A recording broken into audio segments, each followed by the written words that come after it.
también. Ahí estamos los dos. Perfecto. Entonces, sean todos bienvenidos al webinar de este mes de octubre del Comité de Educación Continua de ALASBIM.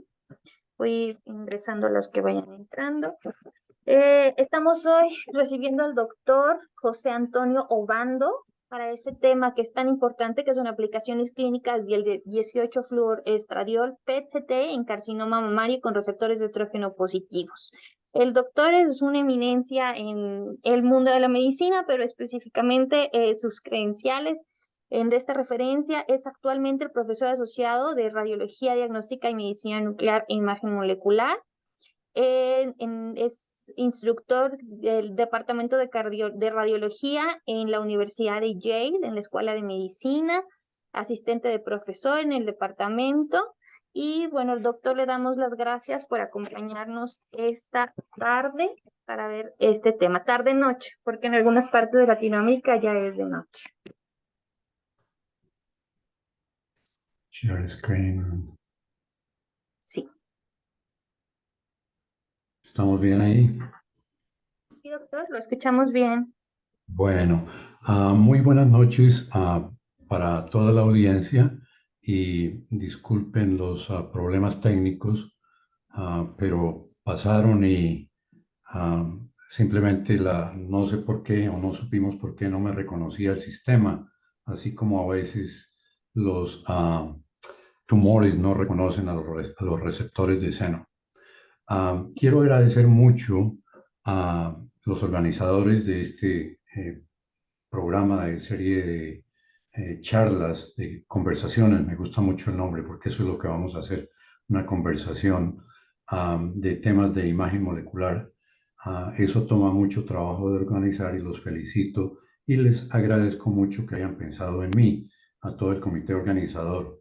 Cuando hablamos la primera vez que la doctora Amelia de los Reyes me propuso que hablara, pensé en este tema por una razón muy sencilla. Es un tema el cual ha cambiado mucho. Es un tema en que yo he vivido desde el comienzo, cuando hacía en el milenio pasado, cuando yo era un cirujano activo de seno. En esa época nosotros manejábamos los antiestrógenos, así se llamaba el tamoxifen, y fundamentalmente hacíamos todo con los pacientes sin saber muy bien lo que estábamos haciendo. Eso ya cumple más o menos 40 o 50 años de estarse haciendo, pero unos pocos soñamos que algún día podríamos hacer imágenes de receptores y ahí estamos hoy en día. La segunda razón por la que escogí este tema es porque aquí en los Estados Unidos, en octubre, se celebra el mes de alertar en particular a las mujeres para que se prevengan o encuentren más temprano los cánceres de seno. Y lo que yo les propongo hacer es, aunque ya casi se acaba octubre, no vamos nosotros a anunciar que vamos a hacer screening con mamografía, porque ese sería más un papel de mi lado que el de ustedes, sino que les voy a proponer que cada uno de ustedes exponga a sus doctores que les remiten pacientes de seno y les muestren lo que pueden hacer con respecto a seno, la modalidad que escojan, desde si lo único que tienes scan de hueso, anúncielo y enséñelo bien. Si lo que tiene es imagen molecular, hágalo lo mismo. Y si lo que tiene es FDG, hágalo pero orientado a seno. Siempre es importante hablar de demografía y No sé si tenga diapositivas, pero no las estamos viendo. ahí, un momento. Y ahí se puse share, comparta. Es que tiene que darle, le pone share screen Ya lo y, puse. y share screen tiene que elegir la presentación de PowerPoint para que esa se ponga aquí en la pantalla. Él es el share screen del Zoom y luego le da se le abre una pantalla blanca donde están todas las cosas que tiene abiertas de su computadora y de ahí tiene que elegir la presentación de PowerPoint o la presentación de lo que tenga y ya le da share y entonces ya se comparte nuestra pantalla. Por alguna razón no me deja entrar a Share. A ver, sí, sí está como con hold, debería de poder. Está blanca y me está mirando el Share, pero no, aunque le hago el clic, no funciona. Ok, ¿quiere mandármela a mi correo de donde le mandé y yo la transmito? Vamos a ver si se puede. Voy a tener entonces que cerrarla porque si no, no lo puedo mandar.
Bueno, ya se la mandé. Bueno.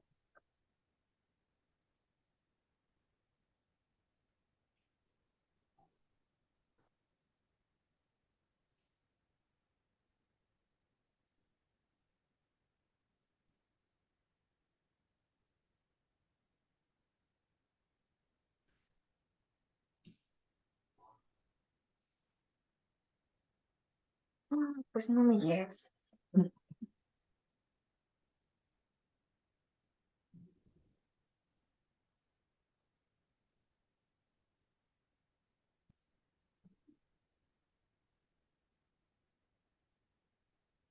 Mm,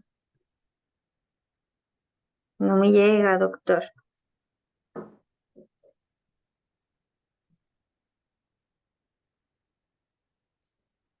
Está en enviado.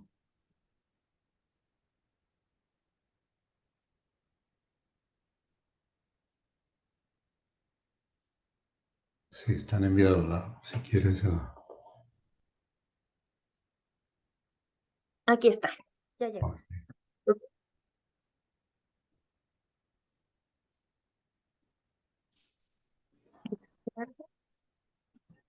Perfecto. La voy a dejar. Necesito ver.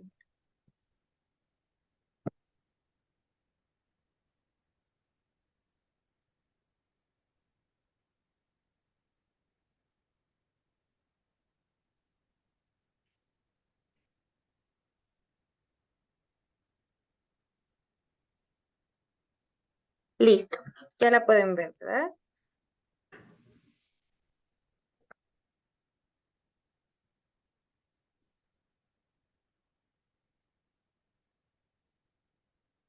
Listo, doctor. ¿La puede ver ya? Yo no la veo. ¿No la ve? Tengo todavía la pantalla del Zoom de Share, pero no veo la... ah,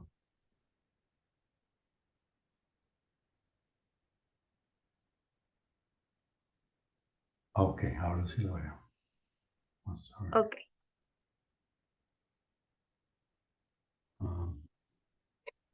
de cerrar acá. Ok, ¿estamos La bien voy, ahora sí? ajá, la voy a ir moviendo yo, o sea, pasando las diapositivas. ¿Yo no la puedo pasar yo mismo? No, Ok. me dice usted siguiente y le doy la siguiente. Siguiente. Ok. Estábamos hablando que es muy importante hablar de datos de demografía por lo siguiente. Estos son las cifras esperadas para diciembre del año pasado de cánceres nuevos en la parte de arriba. Vean ustedes que para las mujeres americanas el seno, el número de casos nuevos es de 287,000. El cáncer de seno es un tumor asesino que mata 43,000 mujeres al año. Entonces, es algo a lo que debemos ponerle cuidado. Y como siempre digo, entre una mujer, si usted toma 8 mujeres americanas, una va a tener cáncer en cualquier tiempo de su vida. Entonces, es alguien relacionado a usted, es alguien de su familia, y algunas de las familias han sido o hemos sido más afectados que otros con esto. Entonces, es muy supremamente importante. Fíjense que en el lado de hombres no hay nada porque la incidencia en hombres es supremamente baja, algunos dicen del 0,01%, a lo que quiere decir que no hay datos. Sin embargo, esta enfermedad se presenta en hombres. Parece ser que eh, la sobrevida y toda la evolución es en la misma forma en que se presenta en las mujeres. Sin embargo, somos minoría los hombres en este caso y nos toca adaptarnos, o lo que hacen los oncólogos es toman la experiencia que hay con las mujeres y la aplican a los hombres. Entonces, no olvidarnos que es una enfermedad que también da en hombres, aunque la minoría de artículos son referentes a hombres y es esperado porque no hay casi casos. Siguiente. Sí. Entonces, a lo que vamos a hablar hoy está basado en la presencia o expresión de receptores de estrógenos en los tumores de cáncer de seno. Y si recuerdan ese número de 287,000 mujeres, aproximadamente 2/3 de los cánceres de seno overexpresan o expresan mucho los receptores de estrógenos, que es una alfa-fetoproteína. Los tumores, todavía no, los cánceres de seno son dependientes, los que son positivos para estrógeno, receptor de estrógeno, son dependientes de la presencia, por supuesto, del receptor, el reconocimiento con la parte de la molécula que va a ligar y el estrógeno por sí mismo.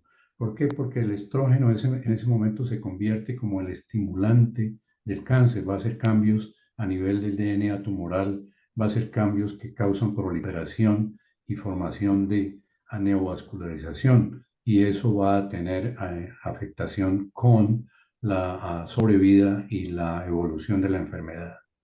Entonces, ¿cómo se manejan estos tumores? Con inhibidores competitivos que se van a ligar al receptor de estrógeno y que se dividen en dos categorías grandes. Una que llamamos los SERMs, que va a modular la aceptación del estrógeno por parte del receptor, y ese es el grupo donde está incluido el tamoxifen, que es muy bien conocido, y el otro grupo es lo que se llama los SERDs, que son son modificadores o que hacen bajar la intensidad con que el receptor acepta al estrógeno y va a cambiar a todos estos factores de proliferación celular, etc.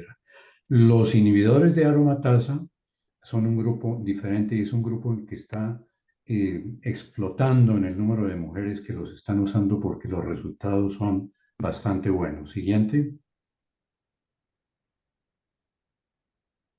Y para mostrarles lo que estábamos hablando, miren, enfoquémonos en la gráfica del lado izquierdo, en que clasifica a los tumores como cargadores de receptores de estrógenos o no, y vean ustedes, las 2/3 partes son receptores positivos.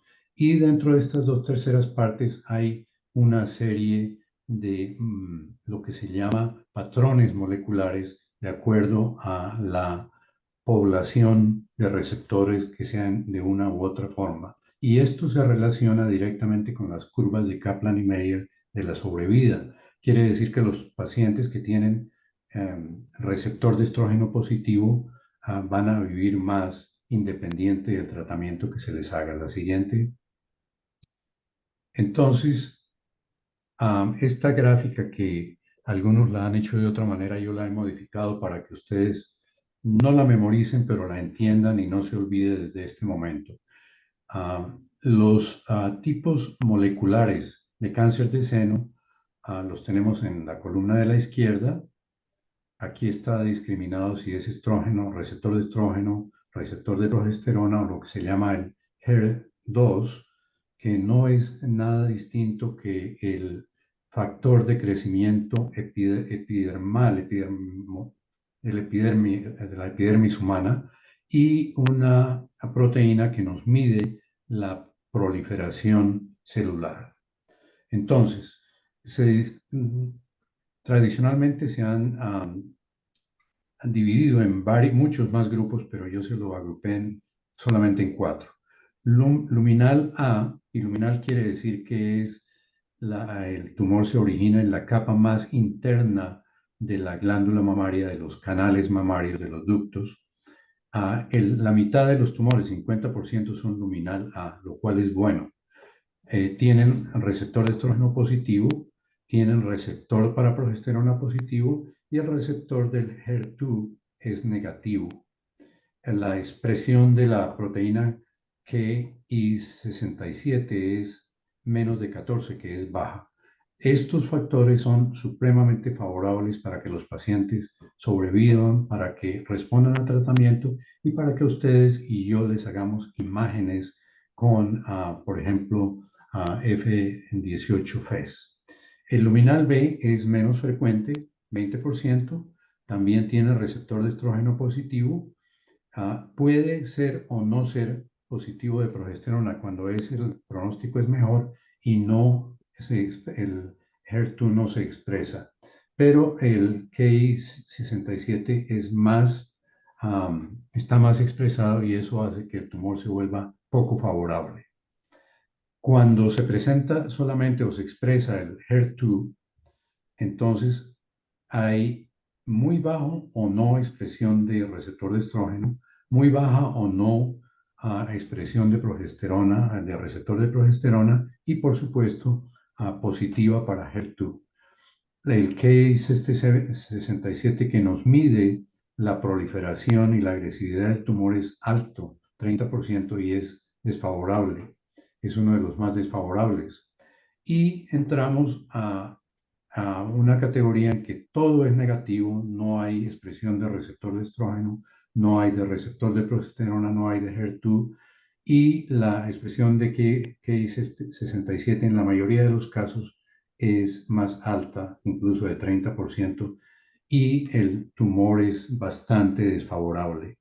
Entonces, esta categoría lo llamamos aquí el triple negativo.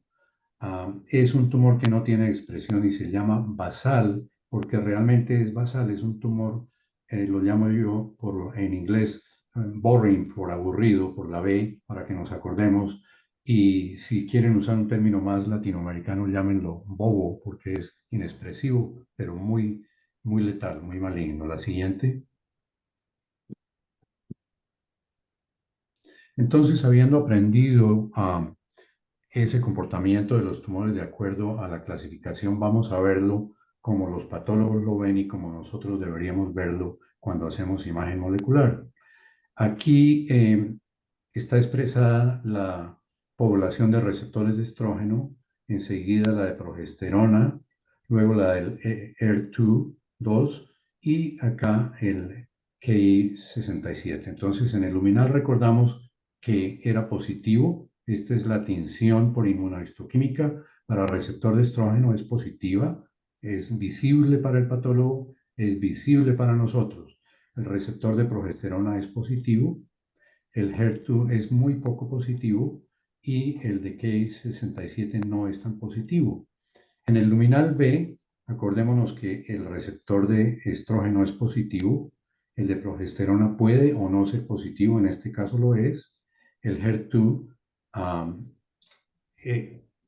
no es positivo y el Ki67 empieza a proliferar, a mostrar mayor proliferación. En el caso del HER2, el receptor de estrógeno es negativo o muy bajo, el de progesterona igualmente, pero el HER2 es bastante alto y el Ki67 permanece alto. Bastante agresivo, bastante difícil de hacer imágenes y bastante difícil de tratar. Hay que usar quimioterapia y otras cosas bastante agresivas. Y en el basal, el tumor boring, no hay receptor de estrógeno, no hay receptor de progesterona, no hay HER2 y no hay mayor expresión de Ki67. Si ustedes tienen en mente este cuadro, les va a ayudar para entender los pronósticos que los oncólogos demandan, porque así es como ellos hablan con nosotros en esta clase de terminología y van a recordar y de entrada le pueden decir, no, este tumor de pronto no lo vamos a ver porque no tiene expresión de receptor de estrógeno. La siguiente. El Florin 18, fluoroestradiol, que es la droga que estamos hablando y queremos que bastante de nosotros la usen, algunos de ustedes tienen mucha experiencia en eso y esta conversación va a ser bastante aburridora, pero como siempre yo me dirijo a la población de minoría que no tiene experiencia y por eso estoy hablándoles de temas básicos. Entonces, Florin 18, fluoroestradiol, fue descrito y aprobado en Europa hacia el año 2016-2017. Se demoró para la aprobación acá porque aquí todo es bastante estricto, hay que volver a repetir los experimentos acá y los ensayos controlados y así fue. Entonces la Oficina de Drogas y Alimentos la aprobó con esta indicación, que es para hacer imagenología, para detectar receptores de estrógenos positivos en las lesiones y es un adjunto de la biopsia, no reemplaza a la biopsia en pacientes que tienen cáncer de seno recurrente o metastático. Lo que se llama la red de cáncer acá, que es el NCCN, nosotros nos guiamos fundamentalmente por las guías que da esta asociación. Aprobó este año, en marzo, o recomendó mejor, el uso de fluorinating, pero fíjense, está al tiempo, dice, se recomienda el uso de FDG y consideran el uso de fluoroestradiol, lo cual es excelente, porque una vez que los oncólogos ven eso, entonces comienzan a solicitar el examen. La siguiente.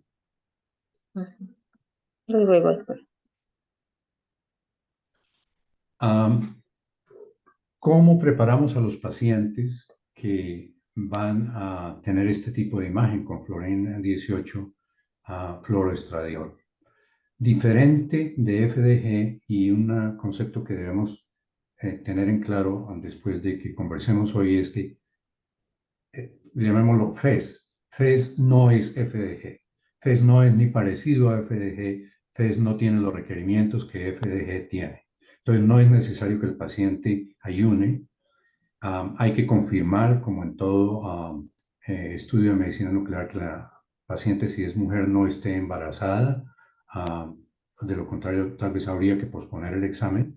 No tiene restricciones dietéticas. Vamos a hablar un poquito más adelante de eso, pero sí se recomienda que la paciente ingiera o el paciente bastante líquido y que orine completamente antes de empezar el examen para eliminar la radioactividad en la vejiga urinaria. No hay restricción de actividad física. Y lo que sí es importante es que si vamos a hacer este tipo, y muy importante, este tipo de imagen, el paciente tiene que estar sin tomar tamoxifeno o SERTs por 8 semanas, lo cual es difícil. Y si es fluestrano o SERMS, entonces es 28 semanas. Esto es bastante difícil. Yo no creo que haya una paciente que vaya a estar de acuerdo en suspender su terapia por 2 meses y en este caso por muchos más meses. Entonces lo que hacemos es tratar de hacer imágenes en estos pacientes, si es posible antes de que empiecen estas terapias, para predecir si va a responder o no, porque con esta es una de las de los trancones que tenemos para poder implementar esta droga, porque es un requerimiento muy difícil para que el paciente lo acepte. No hay necesidad de suspender, de parar la droga en las pacientes y pacientes que están tomando inhibidores de aromatasa.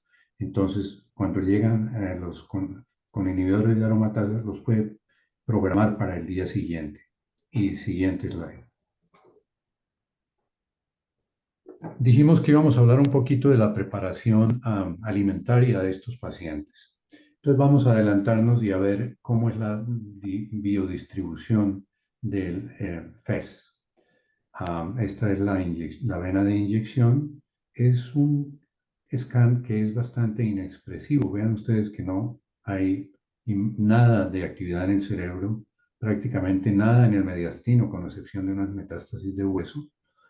Nada en los pulmones.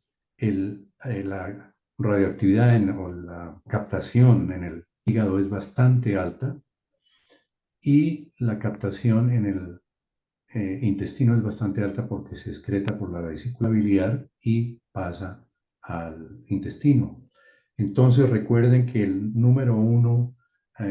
sitio número 1 para metástasis de seno es el hueso, número 2 es el hígado, lo cual es un problema para poder ver las metástasis que no tienen una expresión alta, las cuales se perderían. Entonces hay que ayudarnos de MRI y otros modalidades diagnósticas. Entonces, para tratar de obviar esto, investigadores de Holanda e investigadores de la Universidad de Washington, acá, de ambas, de la Universidad del Estado de Washington y de Washington University, hicieron varios ensayos dándole chocolate, y tenía que ser chocolate belga, que yo soy un enamorado del chocolate y me gusta mucho. Hicieron otro grupo de pacientes que estaban en ayuno y otros que eran controles. Y cuando usted amplía el ventaneo acá para bajar la actividad, entonces mire que no hay casi diferencia con ninguno y fundamentalmente con los controles. Entonces todos estos proyectos quedaron en proyectos, pero fundamentalmente no hay que hacer ninguna manipulación alimentaria para estos pacientes. Siguiente. La técnica es muy sencilla, tan sencilla o más sencilla que el FDG en PET. Y lo que sí recomendamos es que quien vaya a hacer la evaluación de la solicitud esté seguro que el paciente no está en algunos de estos antiestrógenos que hablamos, SERDs o SERMs, porque de lo contrario puede ocurrir un falso negativo, porque los receptores están bloqueados y nuestro trazador no va a ser captado por los receptores.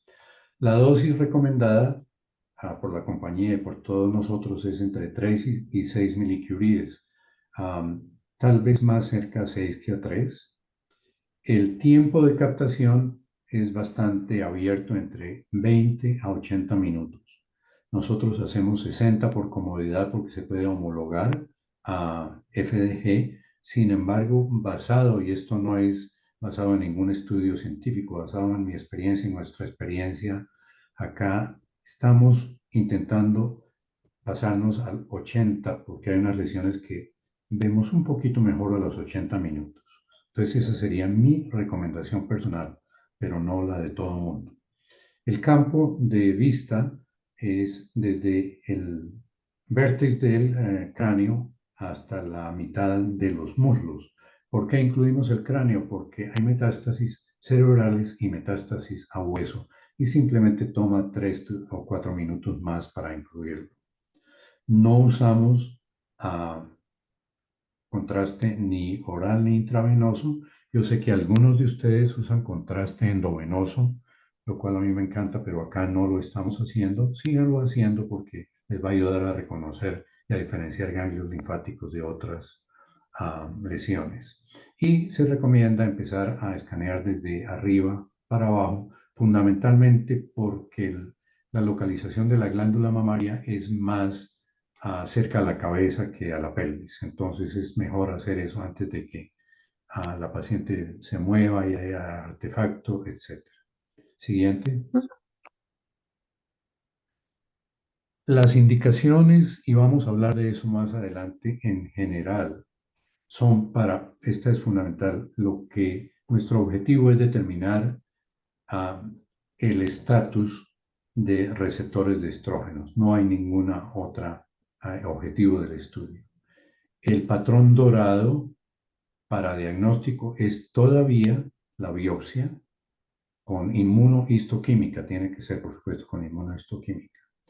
Recordemos siempre que la disparidad de criterio entre el tumor primario y la lesión metastática alcanza, o el promedio es 20%, en algunas series va de 16 al 32%. ¿Por qué esa discordancia? Por varias razones. Primera, el patólogo es tan humano como nosotros, que a veces no vemos todas las lesiones y de pronto hasta más humanos. Y las secciones del tejido de pronto no incluyen donde hay más receptores que otros.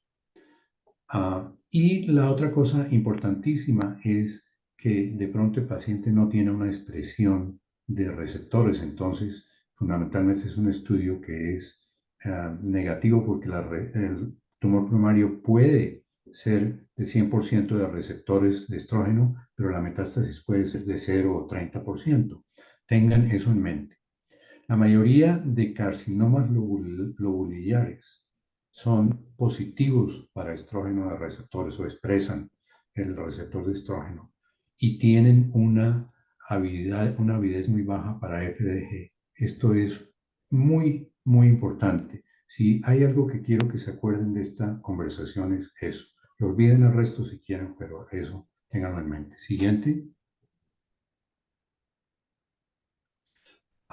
Este diagrama es un diagrama viejo de más o menos 2016, 2006, pero lo hice, incluso lo modifiqué acá poniendo las drogas que actualmente también se están usando, pero es una forma en que nos recuerda cómo actúan estas drogas y cómo debemos evitar que haya equivocaciones por parte nuestra, bien sea en programar el estudio o en la interpretación.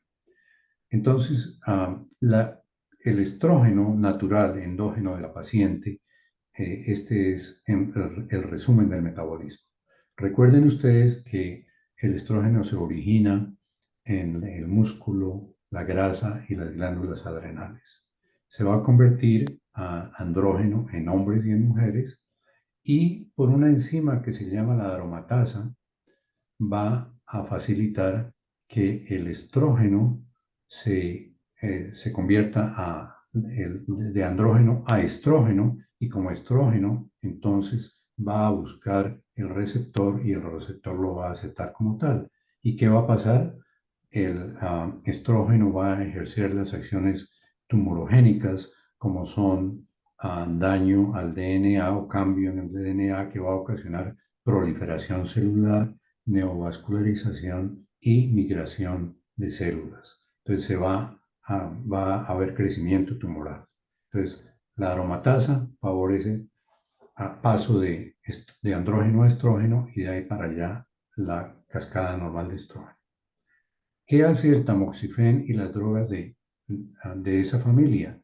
El tamoxifén va a bloquear la captación del estrógeno por el receptor. ¿Por qué? Porque es más o menos igual al estrógeno endógeno y va a ser un mímico y va a ser captado por el receptor impidiendo que el estrógeno natural actúe. Así es como actúa el tamoxifén. Entonces, una vez que pasa eso, el tamoxifén bloquea o es captado por el receptor y eso se va a traducir en que el tumor no llegue a crecer como este, que se esté pequeño o resuelva o se desaparezca, quiero decir. Ahora, los inhibidores de aromatasa, y esta es la lista de los que se usan ahora, exemestán, letrozol y anastrozol. Algunos de estos, como exemestán, puede ser tomado una tableta al día. Es una droga fácil de tomar. Simplemente el paciente tiene que ser cuidadoso de hacerlo, cuidadoso, y tomarla cada día. Entonces, lo que va a hacer el inhibidor de aromatasa es va a bloquear la aromatasa para que no haya paso de andrógeno a estrógeno. Y de ahí para allá entonces va a ocasionar que el tumor también se esté sin que haya proliferación tumoral, que no haya daños nucleares, que no haya neovascularización, etcétera. Entonces, esos son los mecanismos. Ténganlos en mente porque cuando estén evaluando, así es como trabaja esta droga. Cuando estén haciendo los protocolos, así es como el, bien sea SERM, SERT o inhibidor de aromatasa, va a bloquear el estrógeno y no nos va a dejar a nosotros ver en dónde está el receptor de estrógeno, por esa razón. El siguiente. El mecanismo de acción de el FES es, si recordamos, este es el estradiol, que es similar, si no igual, al receptor de estrógeno. Este es el fisiológico. Y lo que se hizo fue modificar en el carbono 16, poner la parte radioactiva, que es fluorina y tin. Es todo lo que se hizo. Entonces, el receptor de estrógeno va a reconocer esta droga como reconoce al receptor endógeno, al estrógeno endógeno, y la va a captar con la diferencia de que aquí nosotros somos ciegos a verlo, y aquí el fluorina y tin nos va a mostrar dónde está el receptor en algunos pacientes en una intensidad bastante alta y en otras con mucha dificultad para que los veamos. Entonces, el mensaje para llevar es que la ligadura entre los dos, la afinidad es la misma que para para el estrógeno endógeno, pero con la diferencia que podemos ver. La siguiente.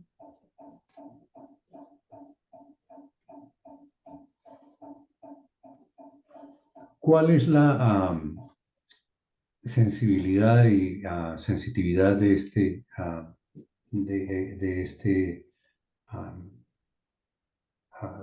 trazador molecular? Se ha descrito en aproximadamente 5 estudios prospectivos que la sensitividad varía entre el 82% al 86%. Algunos dicen 85%, está bien. Y la especificidad es bastante alta, entre 95 a 98. En otras palabras, este 82 u 86% nos mide la capacidad que tiene a fluoroestradiol de ver el receptor de estrógeno y mostrárnoslo a nosotros.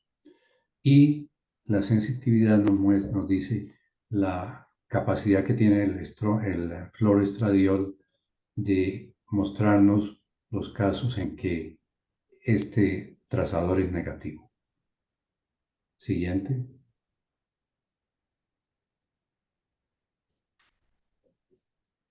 Bueno, una vez que administramos el trazador, este es una de tantas enfermos con cáncer de seno que nos va a mostrar metástasis, la mayoría de ellas en el hueso, una o dos de pronto en la axila y en el tumor si el paciente, como en este caso todavía tenía el seno, pero por lo demás bastantes lesiones en todo el cuerpo.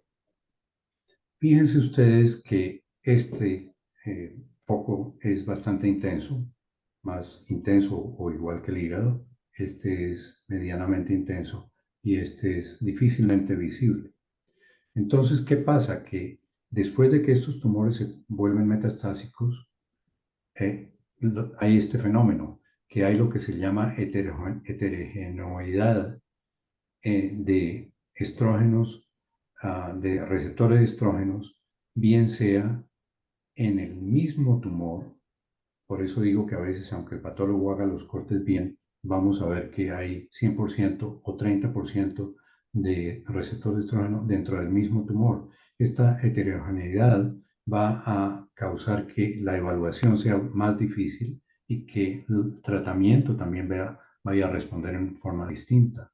Esta heterogeneidad puede presentarse no solamente en el mismo tumor, pero más frecuente en tumores o metástasis distintas, como en este caso. Es el mejor ejemplo de enfermedad metastática heterogénea.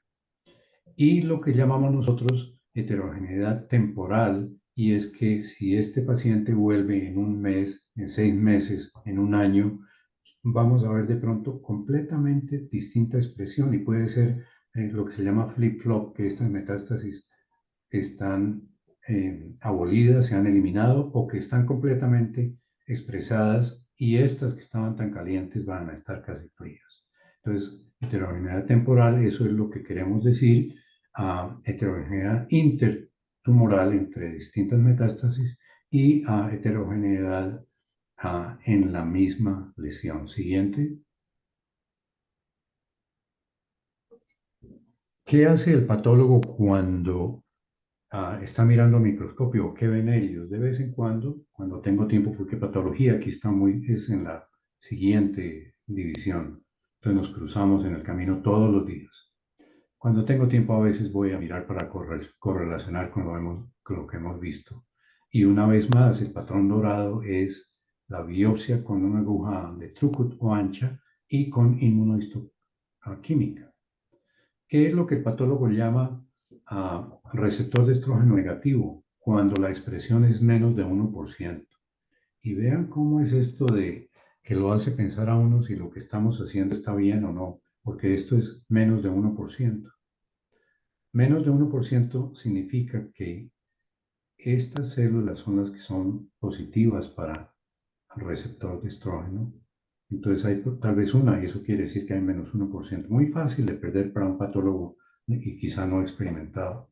Entre 1 y 2 hay 2, 3 células que expresan, 10 a 20 más, 30 es realmente serio, 60 más expresión y 100% todas las células expresan. Entonces, si nosotros nos equivocamos, no es que tengamos derecho a hacerlo, pero no se sientan muy mal porque hay mucho margen de error también para que el patólogo pueda equivocarse y no solamente eso, sino porque el diagnóstico se les vuelve también más difícil. Se dice otra vez que la discordancia es el 20% entre lo que se ve en el primario y en las metástasis. Entonces, causas de error para el patólogo, que la parte que se muestreó no fue la correcta y que haya heterogeneidad tumoral, el mismo margen de error que tenemos nosotros. Entonces, más o menos estamos no comparando, sino que somos adjuntos de una modalidad que no es perfecta con la nuestra que no es perfecta, pero es igualmente buena que la patología. La siguiente. Una vez más, vamos a mirar la biodistribución y comparamos un poquito con nuestro caballo de batalla que es el FDG-PET. Entonces, mientras el PET muestra un metabolismo bastante alto en el cerebro, en el PET, como miramos, es nada de expresión. No hay expresión, no hay actividad en los tejidos del cuerpo y lo que vemos constantemente es el hígado, que aquí dice lo que siempre se recomienda hacer, que es ampliar o hacer una ventana más ancha para poderlo ver mejor y ver mejor el intestino y el resto de los órganos. Entonces, cuando ustedes estén leyendo fluoroestradiol, nos acordaremos siempre de la biodistribución y siempre sea metódico en empezar, bien sea por la cabeza, eliminando posibilidad de que haya focos donde se esté expresando el receptor de estrógeno. Y una vez que lo haga, entonces, supongamos, no es el caso, pero supongamos que este es un foco positivo, es realmente el sitio de inyección. Inmediatamente haga una región de interés y mida el SV. Si el SV es menos de 1.5, el foco es negativo. No hay receptor de estrógeno que podamos nosotros reportar y tenemos que llamar el estudio negativo.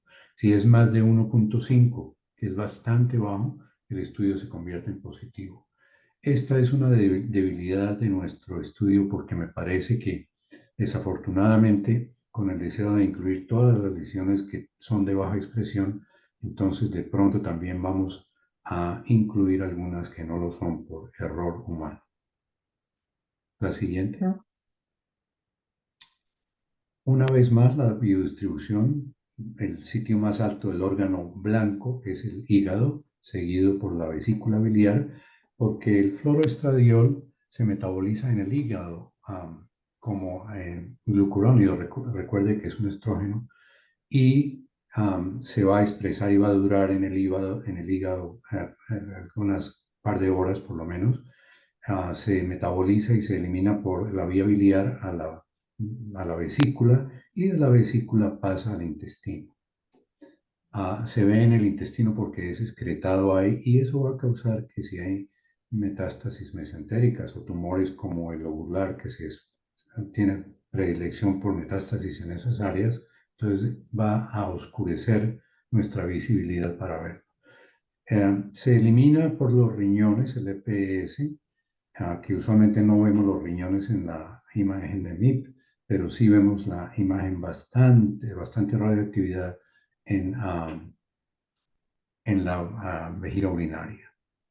El útero en los pacientes que tienen útero se ve y debe tener más de 1.5 de SV. El útero es nuestro control interno.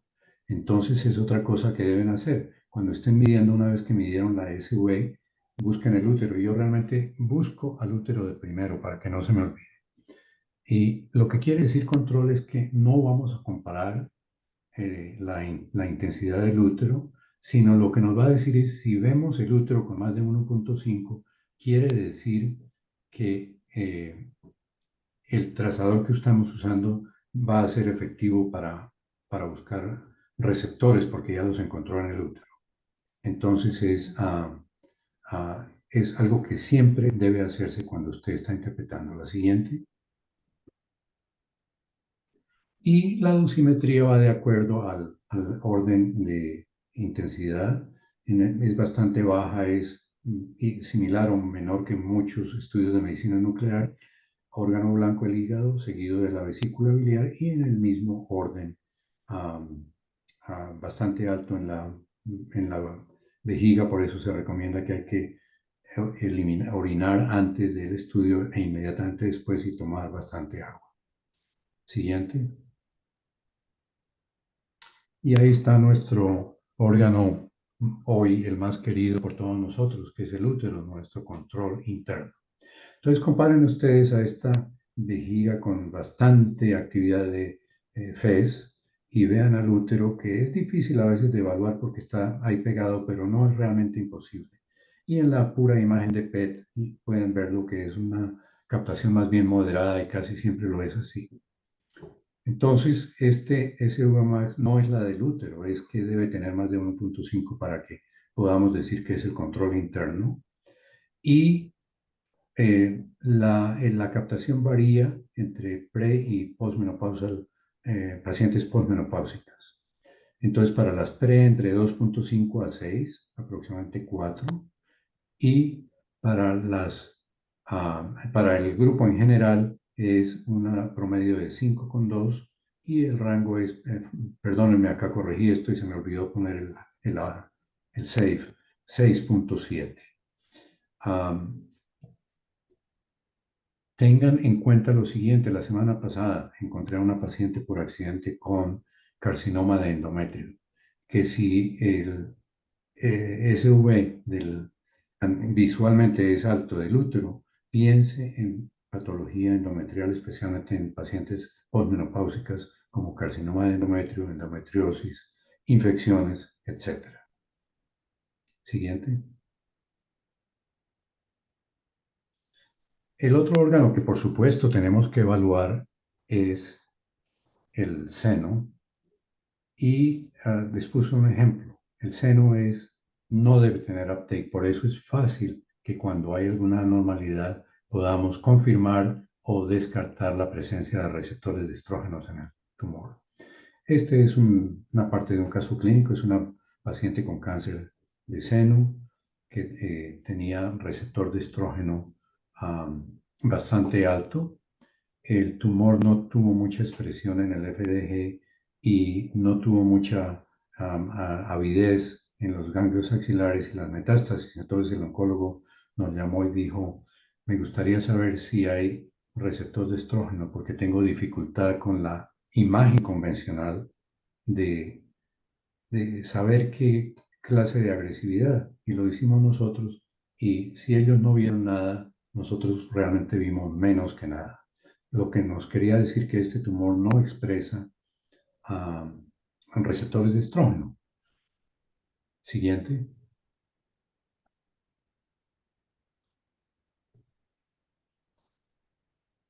El hígado, como dijimos, es bastante, tiene bastante avidez porque se metaboliza allí el FES. Y cuando comparamos con el FDG, incluso aunque sea alto en FDG, que uno no haya hecho el ventaneo, puede ver en el FES, usted no ve nada, tiene que ampliar su ventana, hacer lo que se llama ventana ancha para verlo y poder interpretar. El vaso es usualmente quieto, no tiene actividad por cloroestradiol y otros órganos como el estómago tampoco. Siguiente. La médula ósea debe comportarse como esta en las pacientes normales, sin ninguna expresión.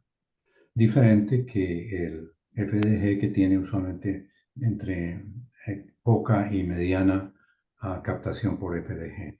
Pero esto es como usted quiere ver en una paciente negativa o normal sin expresión de receptores de estrógeno. Siguiente. Algo que hay que tener en cuenta es actividad de FES en la vena en que usted ha inyectado. Y hay varios grados de expresión, desde este que es bastante exagerado hasta otro que puede ser un segmento de la vena o un punto.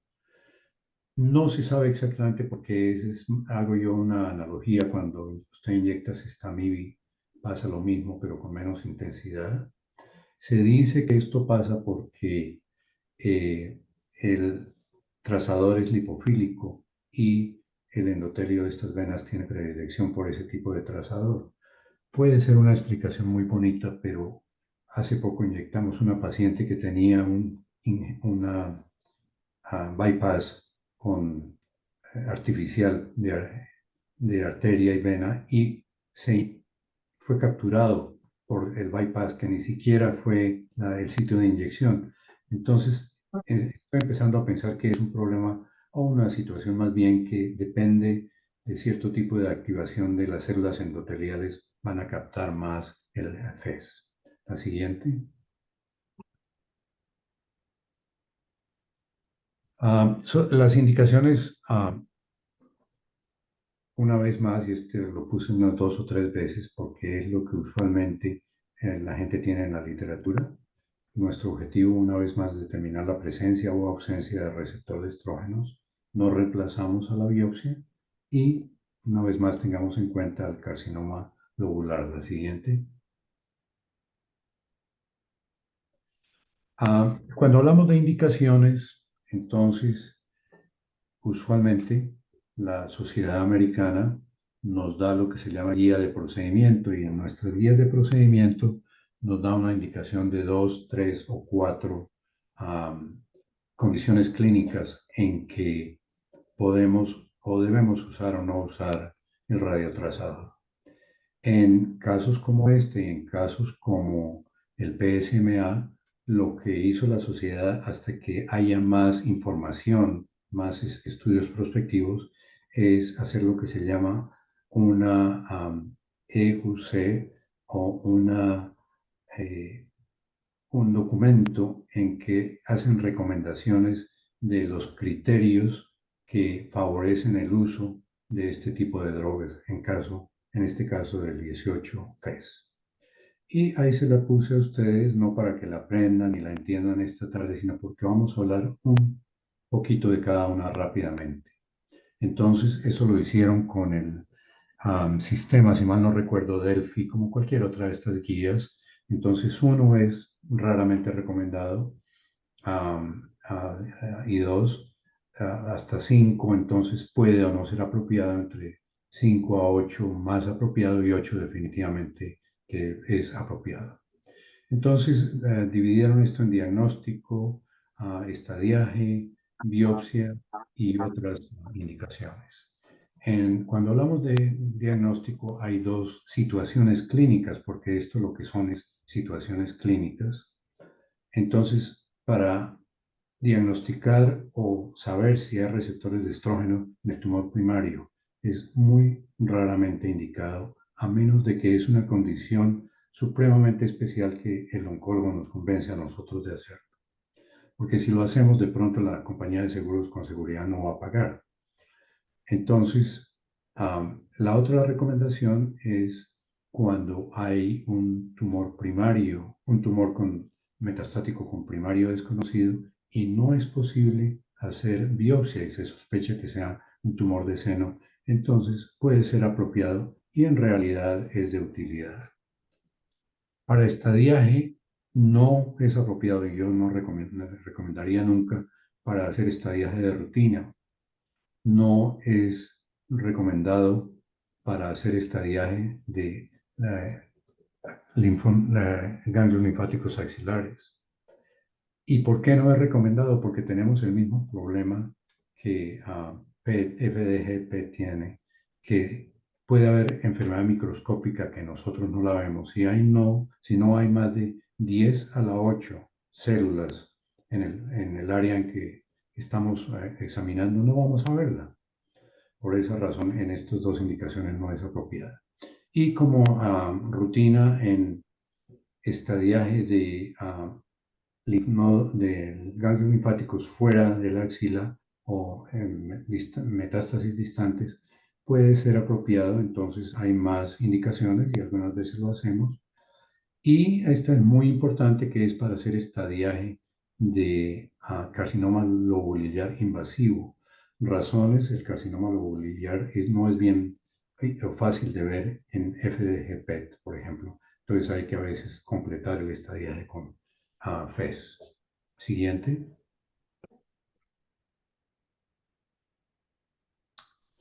La otra categoría de situaciones clínicas es la que tiene relación con biopsia. Entonces,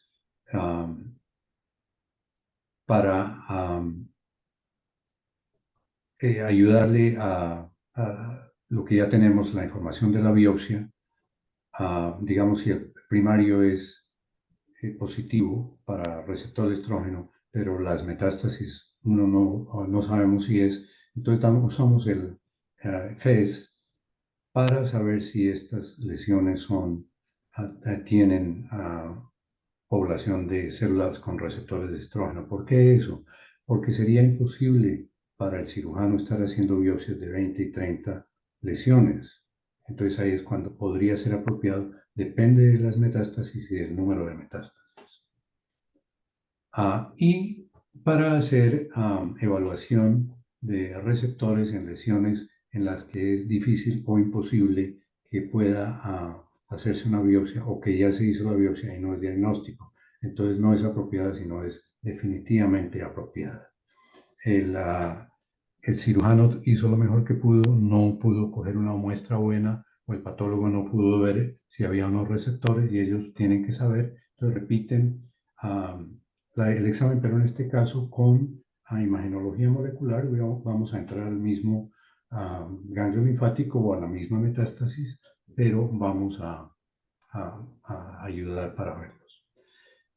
En casos de selección de terapia, queriendo decir si el paciente va a quimioterapia o a terapia con hormonas, entonces es apropiado, después de que se haya declarado que haya progresión de la enfermedad y que se vaya a decidir cuál es la segunda línea a seguir de terapia endocrina. No hay discusión, es apropiada. Entonces esos pacientes siempre los examinamos.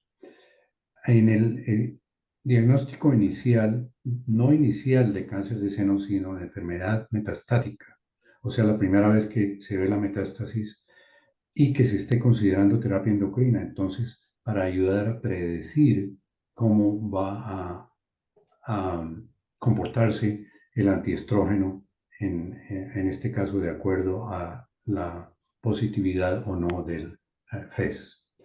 Y al diagnóstico inicial de cáncer de seno con metástasis, pero cuando se considere terapia endocrina de entrada, entonces aquí parecería que uno está convencido de que se haga, pero es muy raramente apropiado, tiene que ser también una situación muy especial. Siguiente. Y otras indicaciones. Nosotros no medimos respuesta a la terapia porque ya vimos que los receptores van a estar muy seguramente ocupados.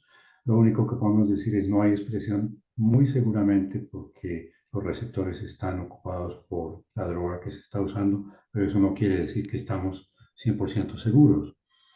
Puede ser apropiado en pacientes que se esté sospechando recurrencia de un tumor ya conocido de cáncer de seno que es metastático. Y cuando otras modalidades han fallado, como MRI, como FDG, como scan de hueso, etcétera, entonces es bastante apropiado y la compañía de seguro siempre aprueba esas indicaciones. La siguiente. Para hablar un poquito de lo que se llama expresión de la heterogeneidad temporal, este es de uno de los estudios que se hizo inicialmente para conseguir aprobación de este trazador. Entonces es simplemente el mismo paciente, entonces examinado serialmente en intervalos de un mes más o menos. Y aquí en esta columna está el FDG y en la columna está el estradiol, el FES. Entonces, inicialmente la captación es más o menos alta en FDG, bastante alta en estradiol. Unos meses más tarde, el paciente está en tratamiento con quimioterapia y una de las otras drogas nuevas y se baja en ambos y luego vuelve a subir en FDG y en captación de estrógeno y 2 meses más tarde vuelve a subirse con enfermedad nueva en otras partes. Entonces eso es lo que se llama heterogeneidad temporal, es el mejor ejemplo que hay, que la captación varía de acuerdo al tiempo en que vayamos haciendo escaneo. Siguiente. Otra de las indicaciones, y es muy importante, es una de mis fotografías preferidas, es de la doctora Vers de Holanda, que es una de las personas que sabe más de FES y que ha usado más FES y ha tenido más complicaciones y problemas, pero le ha dado muchísima experiencia en esto. Entonces, fundamentalmente nos explica cómo podemos predecir si el paciente o la paciente va a responder o no a terapia endocrina, particularmente con inhibidores de receptores de estrógeno. En esta columna está el FDG, en esta el FES, y en esta columna está el examen después de la terapia con FDG. Noten que no hay un FES para evaluar terapia por razones que ya vimos, que podemos estar mostrando que los receptores están negativos, pero no sabemos si podemos perder o no ver uno de esos focos.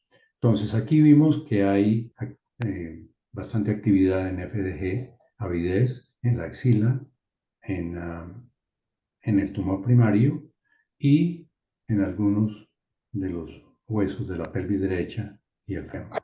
Aquí vemos que hay incluso más actividad en las mismas áreas en FES, pero definitivamente hay más actividad en toda la hemipelvis y en algunos de los huesos de la columna torácica y lumbar. La paciente, por supuesto, fue tratada con inhibidor de aromatasa y es una respondedora. En este caso, vean ustedes la avidez en PET, en muchos de los huesos, y vean ustedes que el FES es más bien callado en algunas de las áreas de la columna torácica, otras que no se ven acá de la lumbar, y uno que otro ganglio axilar. La paciente fue tratada desafortunadamente con eh, hormonas y vino a ser, vean ustedes, la enfermedad incluso incrementó y es una paciente no respondedora. Siempre acuérdense de este slide porque es bastante claro. Si ustedes quieren hacerle propaganda a nuestro trazador en favor de predicción, muéstrele eso a su oncólogo. Hágalo en este mes que es el mes de la propaganda para cáncer de seno. Siguiente.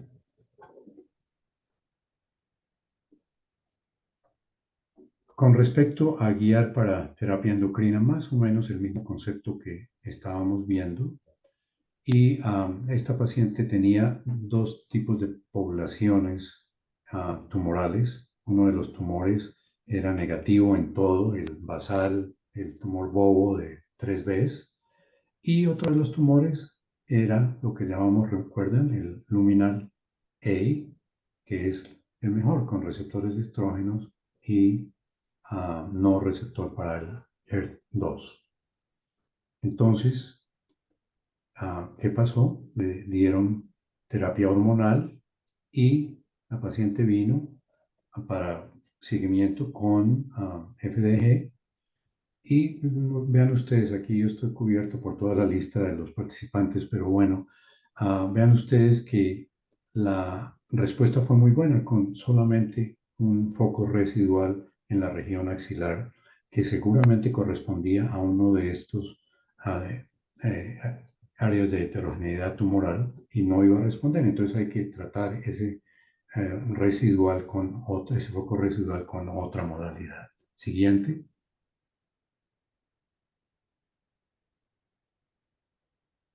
Siguiente. Entonces hablamos de metástasis de hueso, lo cual importantísimo porque, recuerden, la mayoría de metástasis van hacia el hueso. Y fundamentalmente es el sitio más frecuente que va a recibir metástasis.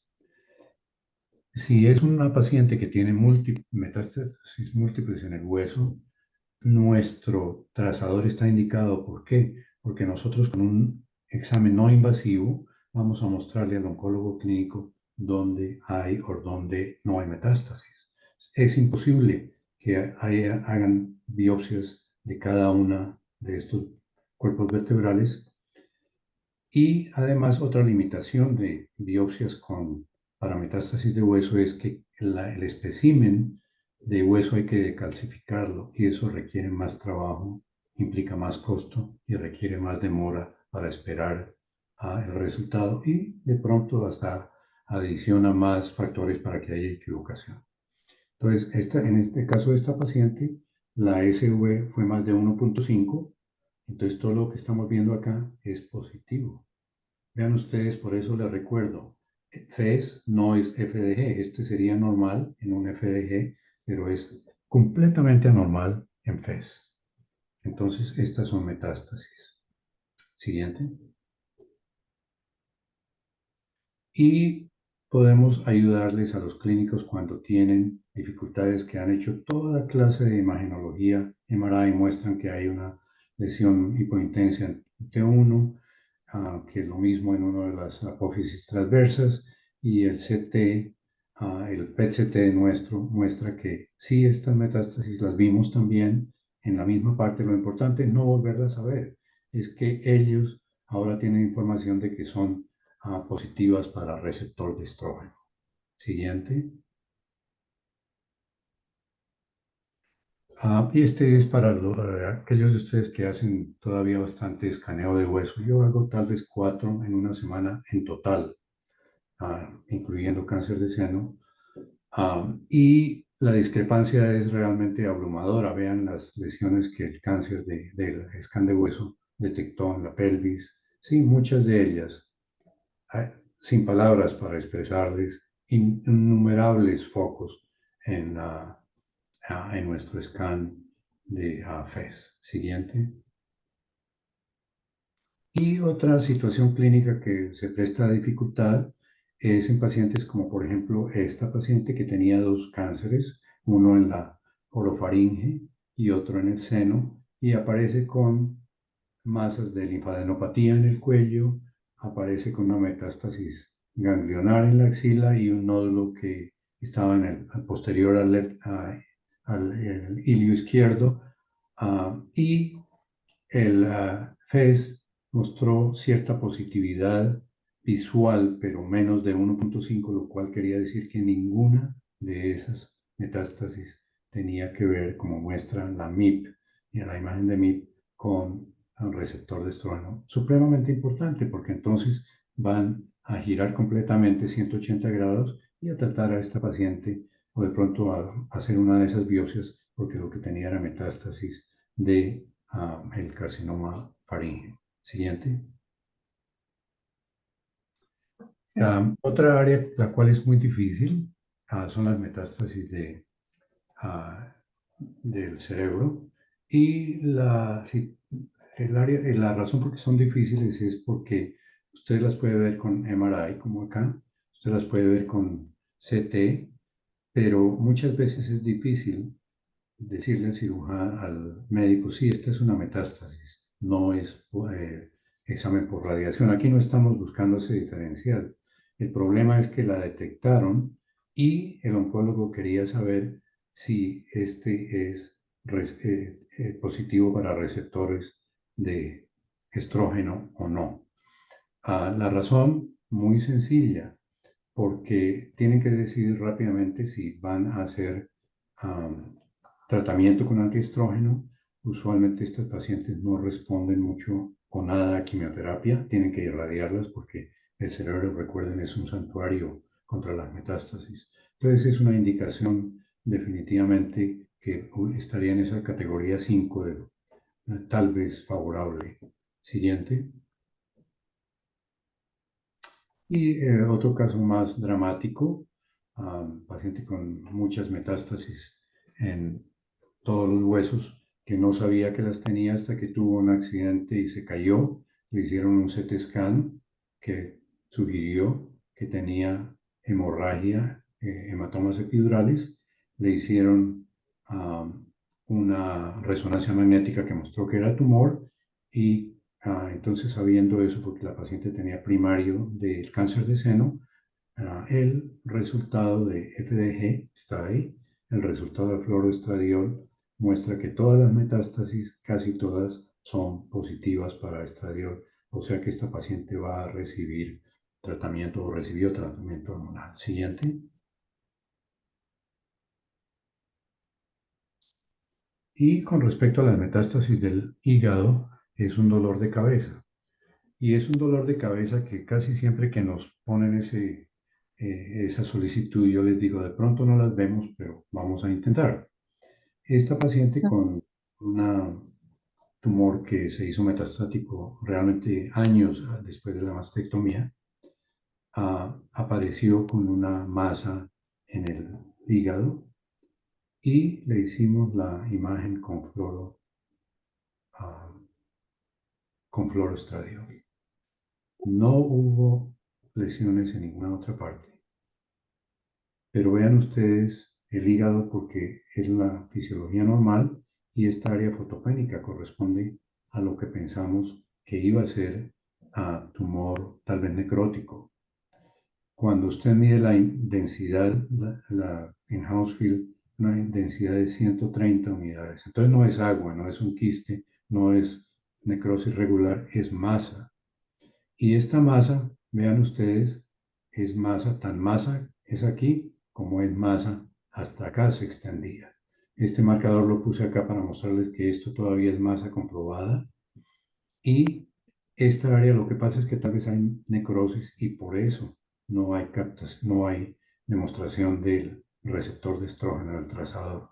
Entonces es importante siempre tener en cuenta que usted no está enfocando un quiste, área de necrosis o infección, sino que también esta área puede representar simplemente tumor que no está expresando el receptor de estrógeno. La siguiente. Recuerden que una de las situaciones clínicas que recomendaron es cuando hay un tumor que es tumor desconocido, ah, con primario desconocido, pero que es metastático. Esta paciente se presentó a la clínica inicialmente de oncología, luego terminó en seno porque este es el FDG en este lado y en este lado es el FES. Se presentó porque el CT mostró unos ganglios mamarios internos anormales, metastáticos. Y además tenía un ganglio infraclavicular izquierdo, que no está incluido acá, que era positivo para FDG de avidez. Entonces, nos dijeron, ¿será posible que esta paciente tenga un carcinoma oculto que no estamos viendo y que tenga receptores de estrógeno? Entonces le hicimos el PET con FES y esto fue lo que mostró. Aquí tengo que calcular dónde estoy poniendo el indicador, pero la metástasis en los ganglios mamarios internos eran positivas para el FES. La metástasis en la región infraclavicular era positiva y algo acá está no fácil de ver. Esta área de avidez corresponde a ganglios mesentéricos pequeños. Curiosamente, fue positiva también en el PET y ahí se nos creó un rompecabezas porque todos estos fueron de 3.1, recuerden, 1.5 es nuestra línea de corte. Entonces nos tocó reportarlas como tumor, como metástasis de un tumor con receptores de estrógenos. Pues vean ustedes cómo los oncólogos toman esto en serio. La paciente fue a junta de tumores, el ginecólogo oncólogo dijo esto es una cosa seria, que hicieron la biopsia mostró que eran metástasis de un ovario de carcinoma seroso del tipo mulleriano y la conclusión a que llegaron es que había que tratarlo como un tumor primario, aunque no hubiera ninguna documentación de que había tumor primario con FDG positivo o FES positivo. Esta paciente fue a histerectomía total, salpingo-oophorectomía, omentectomía y linfadenectomía. Todo negativo, pero no crítico al cirujano porque ese es el estándar de cuidado. Tenían que hacerlo. Pero es un ejemplo, en mi opinión, bonito para que ustedes lo recuerden siempre, que cuando nos están hablando de un posible tumor metastático con primario desconocido que probablemente exprese a estrógenos, es una indicación que tal vez va a volverse mucho más popular porque es una condición muy difícil de enfocar. Siguiente. Y pasamos a una categoría quizá ya para terminar, porque esto se alargó mucho. Es el tumor de carcinoma lobular invasivo. El carcinoma lobular invasivo es un poquito de dolor de cabeza para todo el mundo. La razón es esta, no es muy conspicuo, no es muy visible en FDG. La razón, dos razones o tres. La primera es que el carcinoma ductal invasivo lobular carece de una proteína, una enzima que se llama la caderina, y se van a acordar de eso por aderina, adhesión, la caderina. Y cuando no hay esa enzima, las células no se adhieren, de tal manera que los tumores, la patología muestra como células separadas, entonces no las vemos muy bien en FDG. Igualmente, los tumores usualmente no son muy grandes y tienen una predilección a hacer metástasis en sitios que usted no se imagina, en el mesenterio, en el retroperitoneo, en órganos como el estómago, lo cual nos puede poner en problemas hasta médico-legales porque es difícil de diagnosticar. Entonces ahí está el ejemplo del doctor Uehlener, que ha trabajado mucho en este tipo de tumor y casi no visible en FDG, vean la diferencia en FES. El carcinoma infiltrante lobulillar es en casi todos, 95% o más, con receptores de estrógeno positivo. Entonces hay que siempre pensar en eso. Y se debe hacer casi sincrónica imagen con FDG para correlacionar, y casi siempre en la mayoría de pacientes van a encontrar ese tipo de imagen. Siguiente. Y esta imagen del doctor Ullner, que es, en mi opinión, aterradora, porque este no es una cosa poco común. Aquí vemos siempre una buena cantidad de carcinomas lobulares, y vea el primario. Casi no se diferencia en FDG del parénquima mamario. Vean ustedes la metástasis en el estómago. Usted sabe que es canceroso por el grosor de la pared, que parece como linitis plástica, pero la captación es muy poco metabólica por esa dispersión celular, por la falta de cadrina y adhesividad. Siguiente. Y Ullner hizo este protocolo que es realmente muy interesante. Él juntó aproximadamente 6 estudios prospectivos de FES, y entre esos pacientes buscó todos los que fueran de carcinoma lobular y encontró 7. Ahí están los 7 pacientes, y comparó cabeza a cabeza el FDG en días de diferencia con el FES, y están separados aquí como los que tenían captación en FDG y captación en FES, pero más en FES que en FDG, 5, y 7 que tenían más FDG que FES. Vean ustedes la diferencia. Ahí está el FDG, realmente difícil de ver los tumores, no tengo yo que convencerlos. Similarmente, muchas metástasis óseas, igualmente acá una que incluso no era visible en FDG, similar, y acá pasó más o menos lo contrario, una en FES que difícilmente, pero las otras eran tal vez más visibles en PET. La conclusión es que la mayoría de estos tumores lobular, no otros lobular infiltrante, se ven las metástasis. Vemos los receptores de estrógeno mejor que lo que pueden ver o podemos ver nosotros mismos con FDG. Eso es muy importante, y es una de las cosas por las que creo yo que la red de cáncer va a recomendar para que esta sea una indicación por la Sociedad de Medicina Nuclear. Igualmente vean esta correlación tan importante. Estos son los FES en ambas categorías, mucho más visibles, y la sobrevida incluso se correlaciona que es mejor en la gráfica que no está acá en los pacientes que tienen ese tipo de captación. Siguiente. Y este es, tal vez hace un mes vimos este caso. Es una paciente que tuvo carcinoma lobulillar en el seno derecho hace 12 años, recurrió hace unos meses y llegó con un CT que no ayudaba mucho. Nos pidieron hacer el FES, y lo hicimos simplemente porque era una paciente con carcinoma lobulillar invasivo metastásico.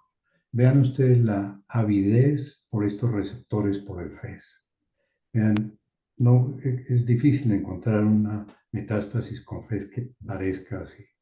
Y en sitios en los que es difícil de ver, incluso sin ventanear ancho el hígado, vemos las metástasis. Entonces, es un ejemplo de cómo podemos ver mejor FES, el lobulillar infiltrante con FES. Siguiente.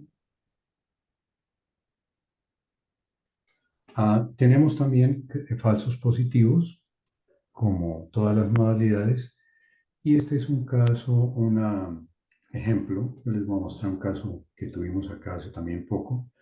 que muestra que este paciente, estos son los campos de irradiación, vino a control y le solicitaron el FES, cáncer de seno, por supuesto, y esto es lo que reportó este grupo. Definitivamente corresponde a los campos de irradiación en el CT, y la explicación, inicialmente nosotros decíamos a voz bien alta que el FES, a diferencia de FDG, no se capta en infección, no se capta en inflamación, pero la explicación que se está dando es que estos pacientes desarrollan fibrosis y que las células dendríticas que están envueltas en esta inflamación podrían, que van a presentar el antígeno, etcétera, podrían estar captando el FES. Entonces, esperemos y veamos más pacientes como estos para tener conclusiones. Siguiente. No todos los pacientes se ven como esa. Esta es la paciente que les digo que tuvimos acá hace un mes o menos. Esto es definitivamente, corresponde a radiación, le irradiaron el seno, pero esto es lo que se llama efecto fuera del campo de irradiación. Y aunque un poquito de más de 1.5 positivo, y ahí están las secuelas de la irradiación. Entonces esto se ve en otros casos y es lo que se llama falso positivo. Siguiente. Y para hablar un poquito del futuro, que ya en algunos pacientes los estamos haciendo basado en esas recomendaciones que nos da la Sociedad Americana de Medicina Nuclear, fluoroestradiol va a ser, en nuestra opinión, va a ser de mucha utilidad para responder la respuesta a terapia sistémica, particularmente hormonal. Va a demostrar y ha demostrado cuando se quiere demostrar efectividad en el bloqueo de receptores de estrógenos, y entonces vamos a empezar a ser muy flexibles seguramente a hacer imagen de estos pacientes durante la terapia, particularmente los que están o las que están con inhibidores de aromatasa.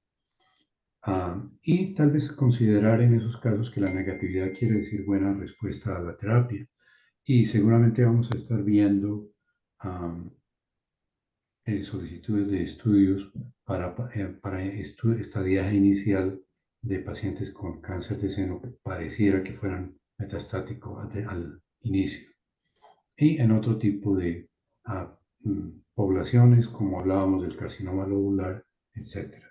Con esto, discúlpenme que nos hayamos prolongado y discúlpenos tanto a los organizadores como a mí por no haber sido, discúlpenme la palabra, pero no encuentro otra, capaces de hacer este asunto técnico inicial. Y de nuevo para invitarlos que hagan algo este mes para alertar a todo el mundo, a los pacientes que les refieren los enfermas con cáncer de seno, y lo tomen como una, aquí decimos stewardship, como una misión. Y con esto, muchas gracias, y no sé si hay espacio para preguntas o tal vez no.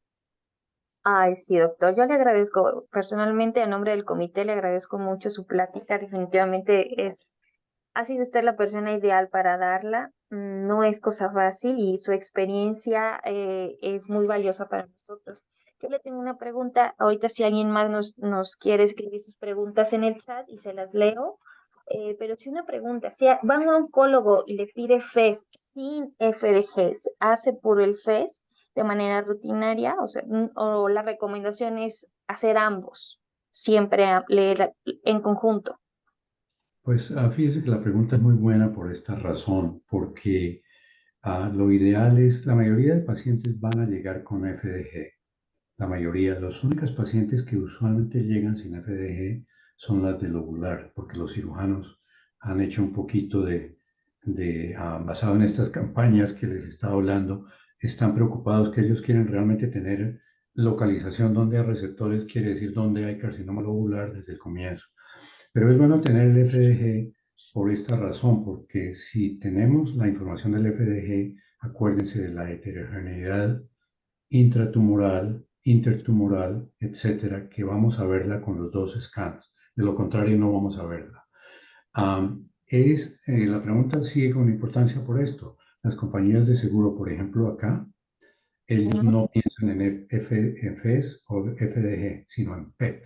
Entonces dicen, pero la paciente tuvo un PET hace un mes y es la función del oncólogo explicarles que sí tuvo un PET, pero con cierto objetivo, que ahora necesita otro PET con cierto objetivo molecular que va a determinar si la paciente va a recibir o no un tratamiento que de pronto le va a salvar la vida. Estos pacientes viven muy largo tiempo y muchas sobreviven. Y así es. Lo importante de leerlos en conjunto.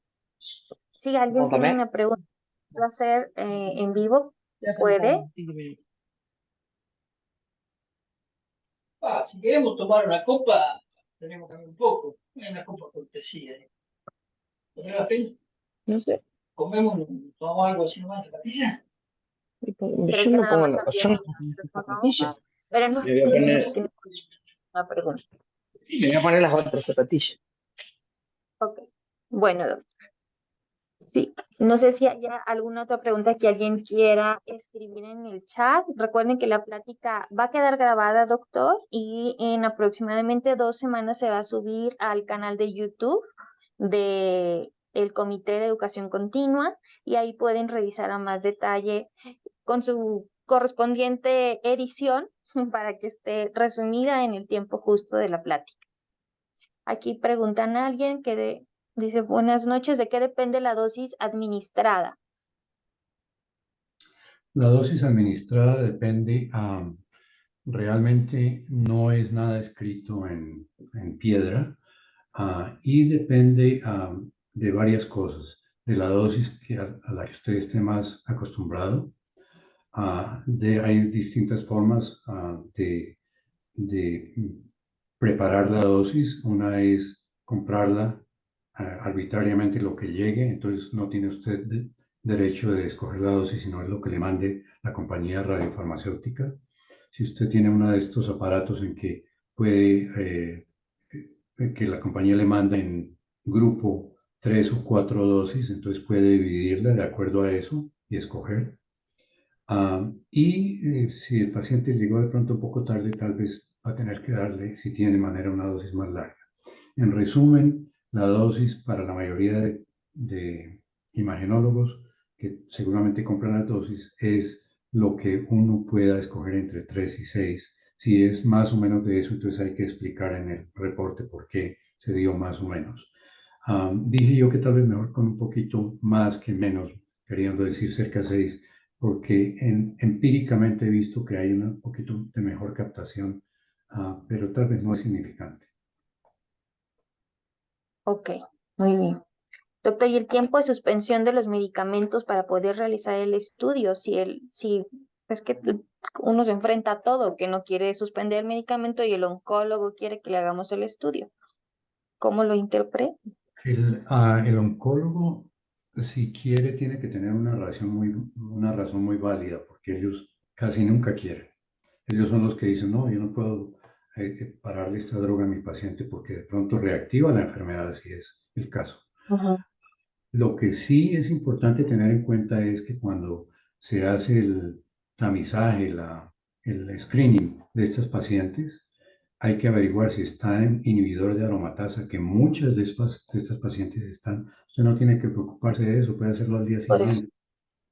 Pero de lo contrario, sí es difícil convencer a un oncólogo, casi imposible, diría yo, porque ellos son muy protectores de las pacientes con esto.